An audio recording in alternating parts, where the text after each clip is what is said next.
NPR reports in just the month of July, Department of the Treasury brought in more than $29 billion in tariff revenue, and some are concerned about how these steep tariffs could impact industries here at home like agriculture.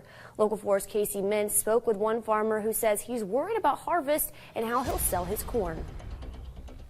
The good Lord gave us some awesome rains at perfect times. There's going to be a lot of really good yields, but it's not worth anything. Mike Dobish farms around 1,100 acres of land in Grand Island.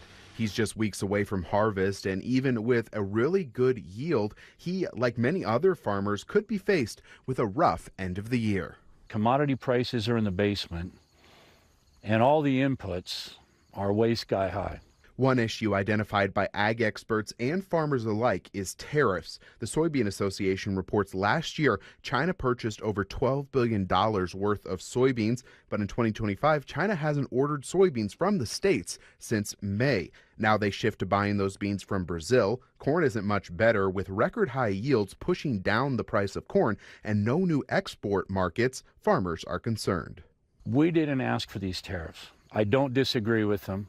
Trump's not tariffing anybody that isn't tariffing us. We need fair trade, free trade. But I'm not sure he thought it through, or he thought it was going to be better by now. During Husker Harvest Days, the Nebraska Farm Bureau held a roundtable where they dealt with the topic of tariffs in the ag world. And the organization's president, Mark McHargue, says the White House would like to see our commodities used in America first. This administration would love for us to use all of our products up domestically. And that's the reason we're talking about E15 and some of those things. But at the end of the day, in reality, we have products that the rest of the world needs, and we are working on trade agreements. There's been a lot announced. During that roundtable, NEFB economist Abigail Streff noted that Nebraskan farmers could take the brunt of any adverse effects of the tariffs. Would it be fair, Abigail, that if we get into some trade wars or trade slows down, that it would affect Nebraska possibly more than other surrounding states?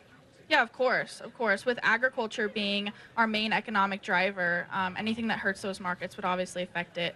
And if Dobish and farmers like him can't get a good price for their corn, there's really only one other option. I can store quite a bit of it, and I've already talked to another gentleman about renting a big bin if need be.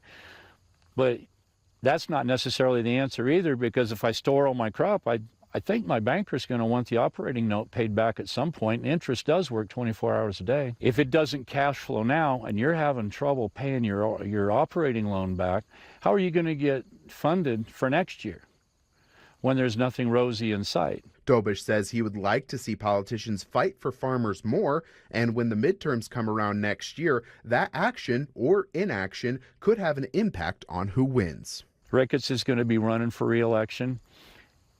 I could see, if things don't turn around, I could see the midterms being a bloodbath. I'm as conservative as Dale Long. I'm pro-life, pro-gun. If they're not willing to go to bat for us, it could be different. Reporting in Grand Island, I'm Casey Mintz for Local 4 News.